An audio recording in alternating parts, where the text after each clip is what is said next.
Welcome to All Things Greater Burlington, where you will hear from the movers, shakers, and changemakers that are moving Greater Burlington forward. Here is your host, Stephen Brody. Welcome to All Things Greater Burlington. Today we are going to be talking about all things Greater Burlington law enforcement, and it is our pleasure to have today Kevin Glendening, the Sheriff of Des Moines County, to come and talk with us and let us know everything that we need to know about the Sheriff's Department. And Kevin, thank you so much for being with us today. Glad to be here, Stephen. That sounds like a tall order, so I'll do my best. Oh, I'm sure you are up for the job. Yeah, we'll see. First of all, let's get to know you a little bit, Kevin. How long have you been with the Sheriff's Department?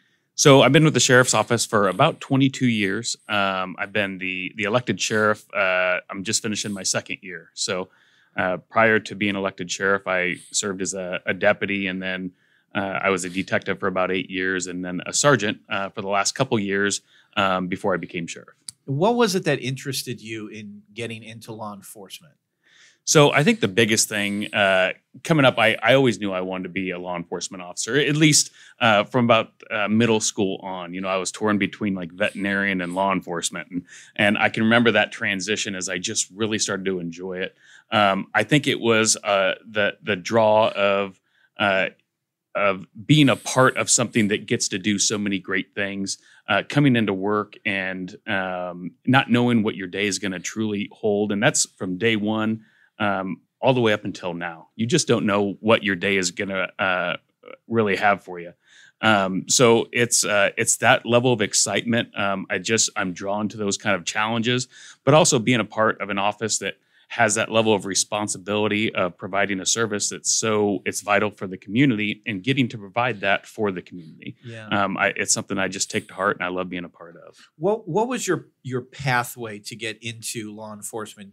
Did you go to college and get like a criminal justice degree, and then did you go into a police academy, anything like that? Yeah. So what I did in high school, I did a couple ride-alongs. I did a ride along with the Burlington PD or a couple of them. And then I went to SCC after high school, and I went to the criminal justice program. I went to SCC for 2 years. During my second year at SCC, I did an internship with the sheriff's office. Nice. And from there on, I just knew it was really the sheriff's office that I wanted to be a part of. At the time, the sheriff was Joel Bainey. Mike Johnstone was a deputy. I got to ride with Mike Johnstone at the time. I got to ride with several of the deputies that are still deputies with us today. And it just, I felt like this was just an amazing part of law enforcement where there's so many different areas that they cover. And I really enjoyed being a part of it. And that really has transitioned to what we do today as part of our recruiting, because that's what drew me in. So we've continued to use that a lot. But at that point, I knew it was law enforcement I wanted to get into. So from there, I applied. And so the sheriff's office, they do civil service testing. So there's physical, written, even psychological standards that you need to meet and need to take those tests. And I did that, and I got on the list to potentially be hired. I was young at the time, though. I was 20 years old. And they took a chance on me. They hired me, and I went to the academy in 2001. Finished the academy, I believe it was late June 30th of 2001. And from there on, I was the deputy sheriff for the Des Moines County Sheriff's Office, and just enjoyed, there's been some very difficult times through that, but I've really as a whole just enjoyed every part of my career there. Yeah. Was the academy there the same as it is today? Because I know that my son, he spent some time in law enforcement up in the Quad Cities, and he went to an academy somewhere in the middle part of the state, near the Des Moines area. Yeah, so that would be the Iowa Law Enforcement Academy, very likely. There are some regional academies that you can attend through some of the community colleges. Okay. But most law enforcement officers in Iowa and most law enforcement agencies use the Iowa Law Enforcement Academy, and that's in Johnston. Yes, okay. And that's where I attended it. Okay. It was at the time, it was 12 weeks. I believe I was the last 12-week academy. Today it's up to 16 weeks. So it's just different levels of curriculum that get added, different areas that need covered. And, you know, it's just balancing out because you live on base Monday through Friday or Sunday night through Friday. Right. So you're doing a lot of night classes and you're just kind of filling that time with the training and education part of it. So they begin to add more time as needed. And it's grown to 16 weeks over the last 22 years. Sure. How well staffed are you right now at the Sheriff's Department? Are you full? Do you have vacancies? Yeah, so right now we're fully staffed. We have some expected vacancies coming up. Those are scheduled retirements.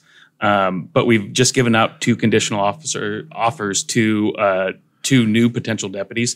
They have a couple of those same hoops to jump through that we discussed. We do the psychological exams, and we've actually just completed those, and we do polygraphs, finish the background investigation and whatnot. But both of those candidates are actually finishing their college, so we're going to wait until May to start them.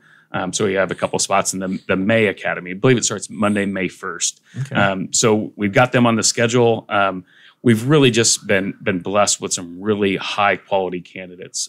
We don't see the numbers that we once did. We used to, when we had testings, we'd see over 100 applicants. At the time, it would be called like the top 10 list because the Civil Service Commission can only certify up to 10 candidates for hire. Yeah. And now our top 10 list is usually, a list of 4 or 5, sometimes 7 or 8 candidates that we can potentially hire.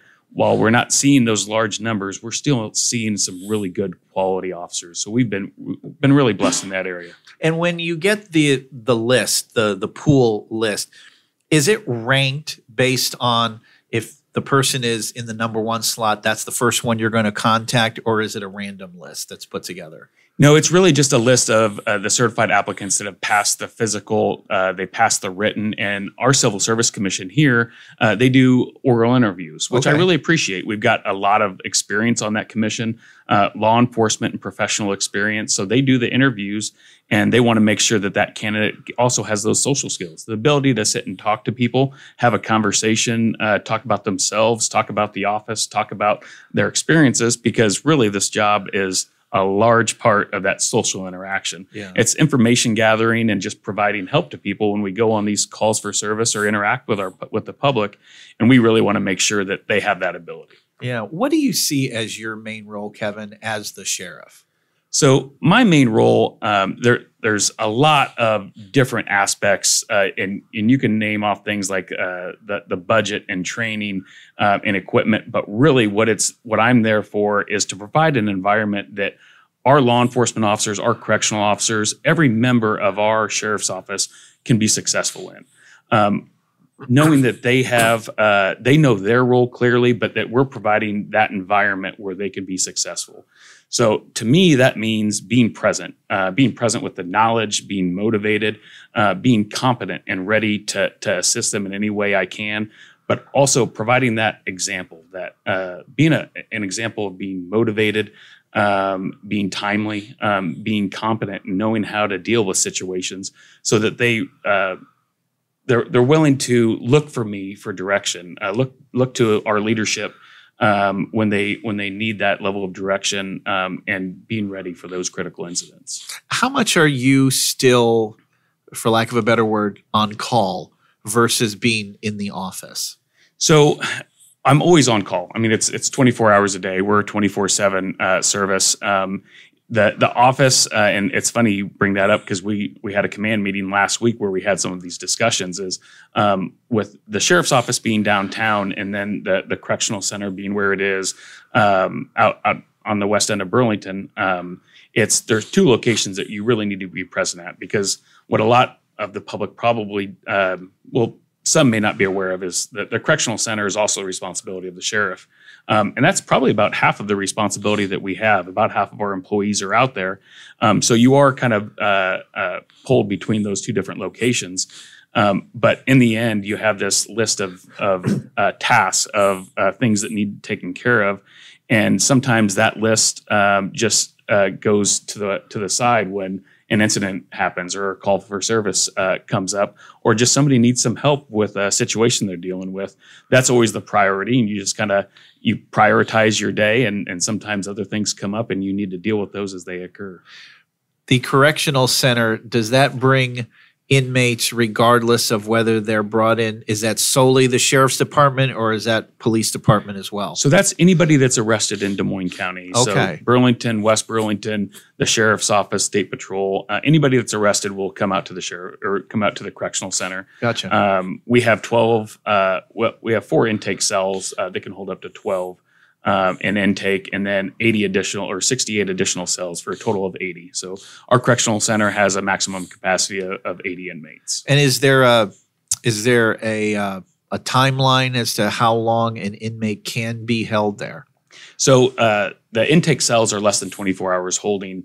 Beyond that, we have some inmates that typically they're not going to be there more than a year. It's really just as they're pending trial, but sometimes they're there over a year as delays occur with trial or with placement when they get sentenced. We have had inmates that have been there in excess of a year. Wow. So we have different pods, different levels of maximum security, special situations we call special status, and then general population. So different pods and different areas where they can be housed in. You mentioned that obviously the correctional facility is under your purview. What would you say would be other differences to distinguish like the sheriff's department from the police department? So the big one is probably the correctional centers. We're responsible for the custody and care of all those that are arrested in Des Moines County. Additionally to that, by Iowa law, we're responsible for law enforcement throughout Des Moines County. There's tax dollars that cities they get to keep, and they can make that decision if they want to provide their own law enforcement. But in the end, if you're an incorporated city, you're responsible for providing your law enforcement. So, right.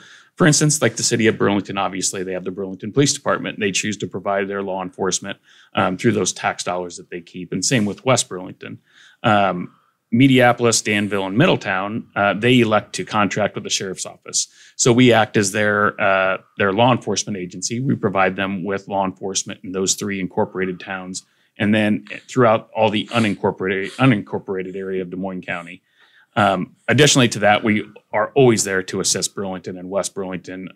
You very often will see our deputies in town. We're there as for their assistance in a support role in whatever area they need.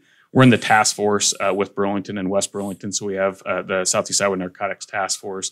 Additionally to that, we provide the Tactical Response Unit. So we have the commander of the Tactical Response Unit is our chief deputy, and he runs that unit. And that's a regional unit with Burlington officers on there as well. Yeah. Well, thank you for mentioning that. I would be remiss if I did not bring up, obviously, the challenges of law enforcement in recent years. You know, the police department, good, bad, indifferent, gets focused on, and there are differing opinions as to law enforcement.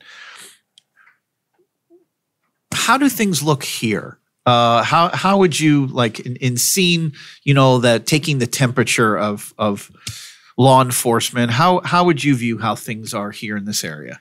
Really, I feel like we're well supported. I think you're going to always hear those voices, and sometimes they're the loud voices, but they're certainly not the voice of the majority. Mm-hmm. They are by far the minority of the people that don't support law enforcement. In the end, we have a community that's very supportive, that they know that we're a democracy that's based on rule and principle, and you need to have law enforcement there to help support that. And that's what our role is. Yeah. And the community leaders, even business leaders, the community itself has always been very supportive of us. With that, I think that's where we've had that success of recruitment, of retention of our law enforcement officers. We've all heard those struggles, not just throughout the nation, but in Iowa itself, in pockets of Iowa. And I think those struggles are due to the lack of community support, the lack of support from community leaders, from elected leaders that don't show support for law enforcement. Where a law enforcement officer might feel like they're the next person that's going to be thrown under the bus, so to speak. And they really want to have the support of leaders in the community, leaders in their agency, where they're going to be there to support their decisions. And that doesn't mean that we're not going to hold them accountable when there's been mistakes, when mistakes are made, because we have to do that to maintain that trust within the community. And that's paramount, is we have to hold our officers accountable. And with that, they'll feel supported. Have you noticed much of a challenge in the recruitment? You talked about recruitment before, but because of the atmosphere and what's gone on in recent years, have you seen any sort of a drop-off in terms of interest and folks wanting to be involved? I'd say we started to see it before that. Okay. Maybe just a little bit more following like the 2019, 2020 timeframe. Again, we're still seeing those really good applicants, but I think you have to find the new ways to find them, to get them. So for instance, a couple years ago, we started our youth academy. One of the neat things about the youth academy is we're offering it to like older high school, younger college age students. And one of those applicants I mentioned that we're really hopeful is going to be one of our next deputies, he was a member of our first youth academy. And really that was had the interest of the community in mind, but also our own self-interest, where we can get to know our area youth that has interest in law enforcement and really see if this is going to be a good fit for them, for them to check us out to see what kind of fit we are for them, but also just to develop those relationships where we can make them a part of the office, even as just as a cadet in the youth academy, make them a part of something special. And so when they go away to college, they think, I really enjoyed that. And that's something that I want to be a part of. I want to be a part of that organization. And we've had our first level of success with that, which is really neat to see. And tell me again, how long does that youth academy last? So the youth academy, we run for 12 weeks. Typically we'll do it on a Wednesday evening. We're going to be actually putting that back out in January. We're going to open it up to all ages in high school and in college. I think up through 20 years old is typically what we end up seeing.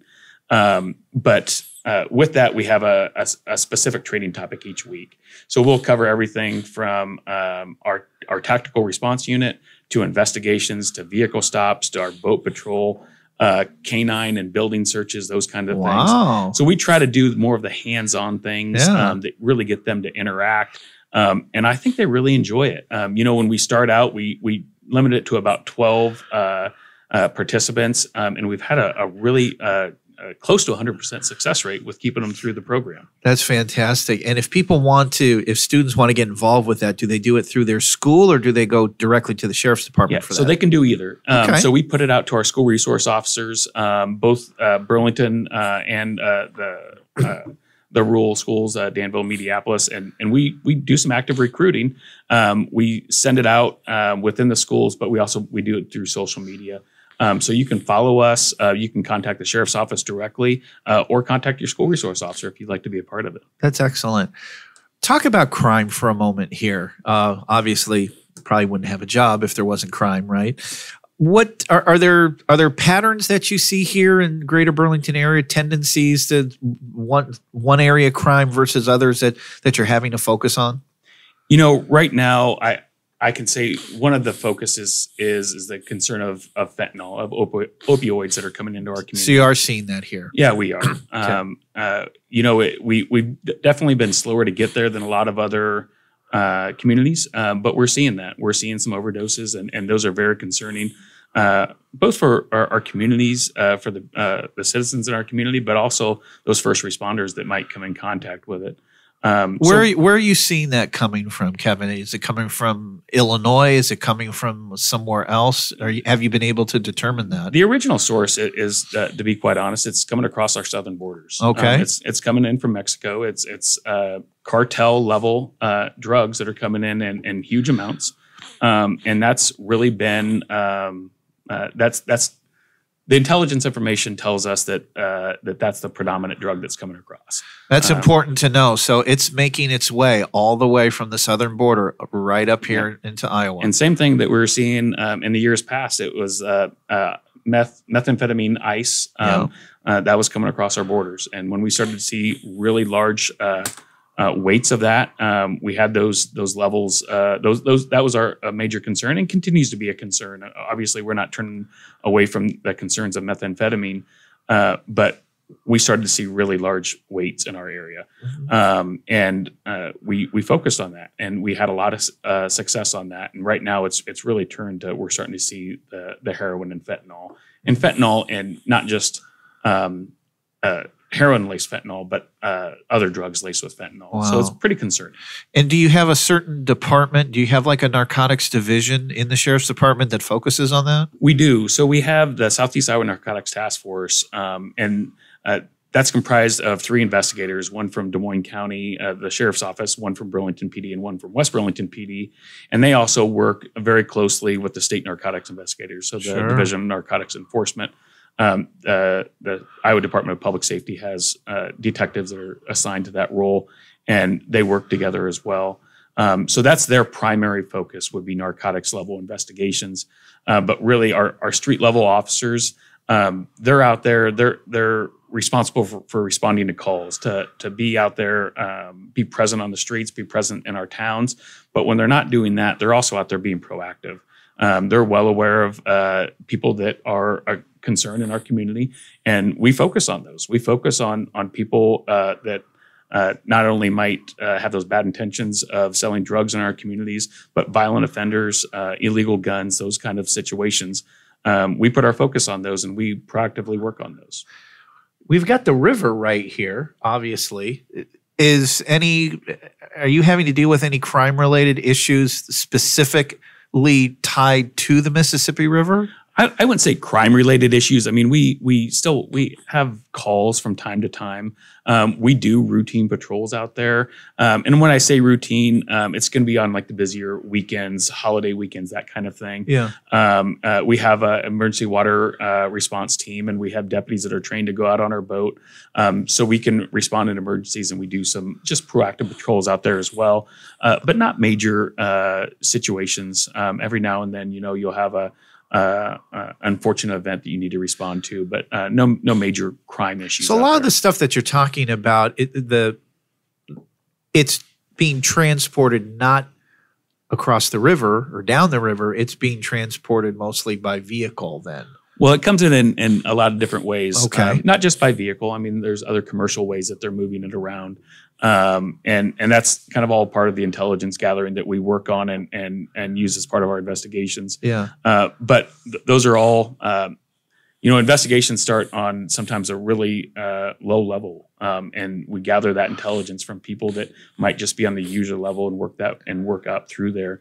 And that's where we get the information. And really the goal is to get after the source and stop the inflow into our community. Do you do any sort of research, Kevin, with other similar size communities to be able to track statistics and see how Des Moines County is doing versus others? So the big things that we do, yes, we have. I participate in like a regional sheriff's meeting. So every 3 months, I'll meet with the regional sheriffs from pretty much all of Southeast Iowa. There's about 10 or 12 of us that will participate in these meetings where we get together and we talk about concerns that we're seeing in our different communities, things that we can learn from each other. There's a lot of experience in that room, a lot more than me.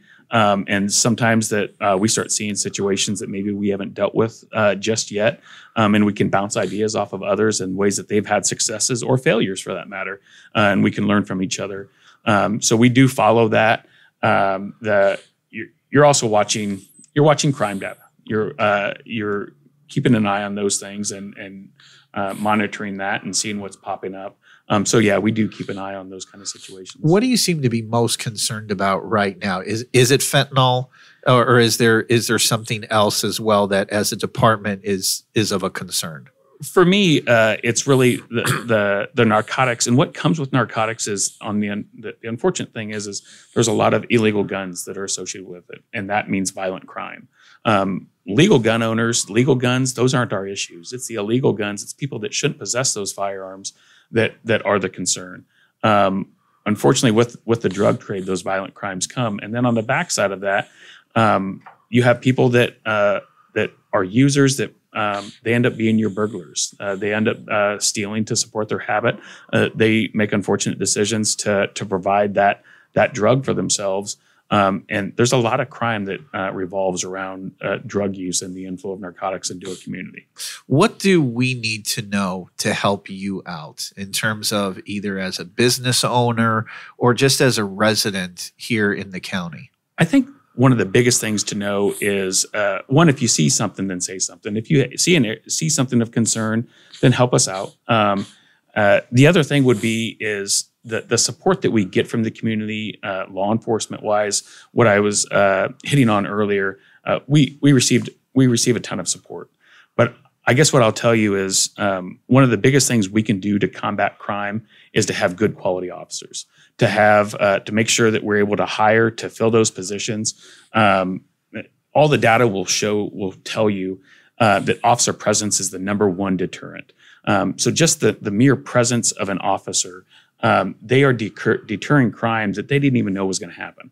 They may not have arrested somebody, but they are a deterrent in and of themselves. Sure. So making sure that we're able to bring those officers into our community for all the departments in Des Moines County, and being able fully staffed. To be fully staffed, it's absolutely vital to maintain those numbers, to be able to recruit and retain the people we need.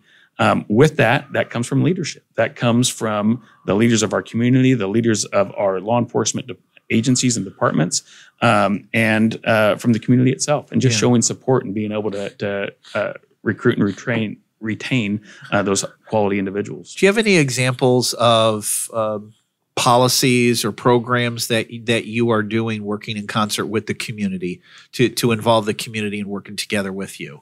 Well, the big thing with the community is just being involved, being present, being available, trying to be present as many community events as you can, being willing to interact with them, but not just me, not just a leadership of any agency, but also your officers. I remember a quote that it always stuck with me, that the way your officers treat your community is going to be a reflection on how they're treated by the agency. Sure. So if they feel like they're treated fair, if they feel like the leadership is motivated, is there to support them, then they also want to support their community because they want to be a part of that. And if they can see that big picture, so to speak, then they'll really be motivated to support those goals. Yeah. I just think that's the best thing the community can do, is help support us to have really good quality officers out there. Sounds like you're on pretty good footing right now. You talked about it just a little while ago. How about budget wise? Are you okay in terms of budgeting to fully function the way that you would like to as a sheriff's department? Yeah, to be quite honest, our board of supervisors, they determine what our budget is.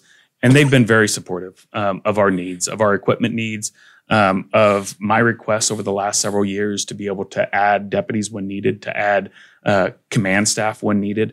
One of those things that we've noticed is we've had, we saw it coming. We had a number of deputies that were retiring. We lost a lot of very experienced deputies over the last 3 or 4 years. And now we're in a position where we've got some really good people, but they don't have that much experience. They have probably less than 2 years experience as a whole working our night shifts. So with that, we approached the Board of Supervisors. We asked for the ability to put some command staff more near 24/7 so that they're there to provide that leadership, that experience to maybe those less experienced deputies, and just to be present, to provide guidance on calls for service, on special situations, when they have an incident where they just need to bounce ideas off of somebody. Those kind of areas of the support we've gotten from the board and the training budget, our equipment budget, they've really been very supportive in that area. Excellent.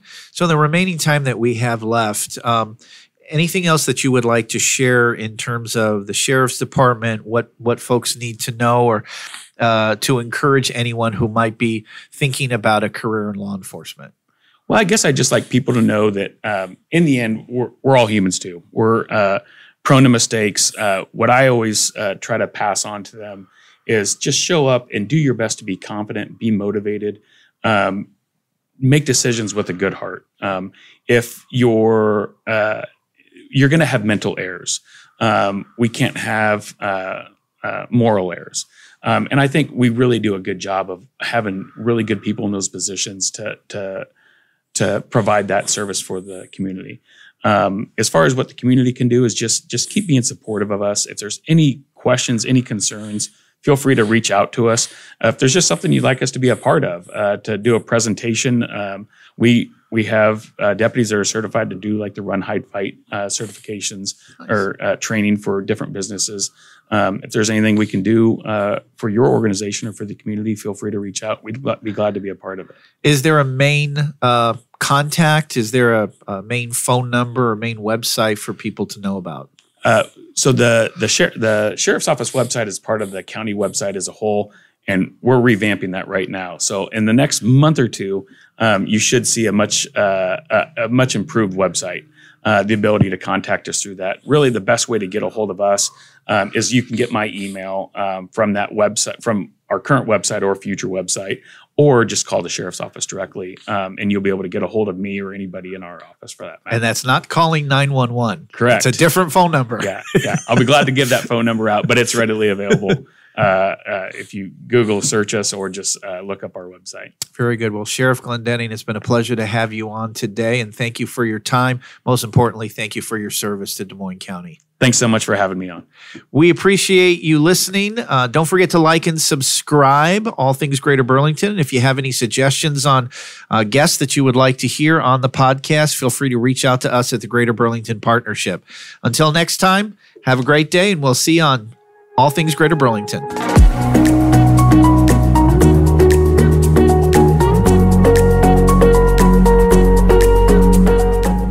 Have been listening to All Things Greater Burlington with Stephen Brody. Be sure to hit the subscribe button to catch all new episodes. To learn more about All Things Greater Burlington, visit greaterburlington.com/ATGB.